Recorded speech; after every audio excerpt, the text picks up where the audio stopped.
নানা প্রতিকূলতা পেরিয়ে দ্বিতীয়বার সাফ শিরোপা জিতেছে বাংলাদেশের মেয়েরা। দক্ষিণ এশিয়ার বিশ্বকাপ খ্যাত আসর শেষে আর কোনো ম্যাচ খেলার সুযোগ হয়নি সাবিনাদের। আরেকটু সহজ করে বললে, মেয়েদের জন্য কোনো ম্যাচই আয়োজন করতে পারেনি বাফুফে। চলতি বছরের প্রথম উইন্ডো ফেব্রুয়ারিতেও যে সাবিনারা ম্যাচ পাচ্ছেন না তা নিশ্চিত।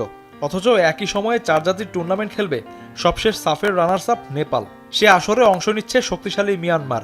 অথচ বাফুফের পরিকল্পনায় পরবর্তী ফিফা উইন্ডো। মার্চ উইন্ডোর জন্য আমরা অ্যাটলিস্ট 13টা দেশকে ইনভাইটেশন পাঠিয়েছি। তো আমরা যখন ফিডব্যাক শর্ট লিস্টেড হবে তখন আপনাদের বলতে পারবো যে সম্ভাব্য এতগুলো দল আছে।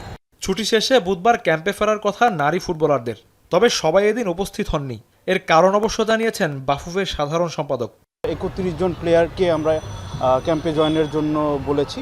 এর মধ্যে ইতিমধ্যে হয়তো আমার লাস্ট জানা মতে 13 জন এখানে জয়েন করেছে, রাতের মধ্যে আসবে। আর কিছু প্লেয়ার আছে পার্সোনাল কাজে এবং চিকিৎসার জন্য, কয়েকজন আবার ছুটি চেয়েছে।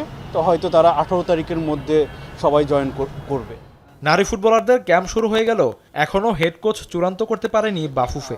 পিটার বাটলার না নতুন কোনো কোচ, এটা চুক্তি সম্পাদন হওয়ার পরেই আমরা বলতে পারবো। অফিসিয়ালি আমাদের এখনও চুক্তি সম্পাদন হয়নি। সাবজয়ী কোচ পিটার বাটলারের সঙ্গে বাফুফের চুক্তির মেয়াদ শেষ হয়েছে গেল 31 ডিসেম্বর। এসকে শাওন, এখন, ঢাকা।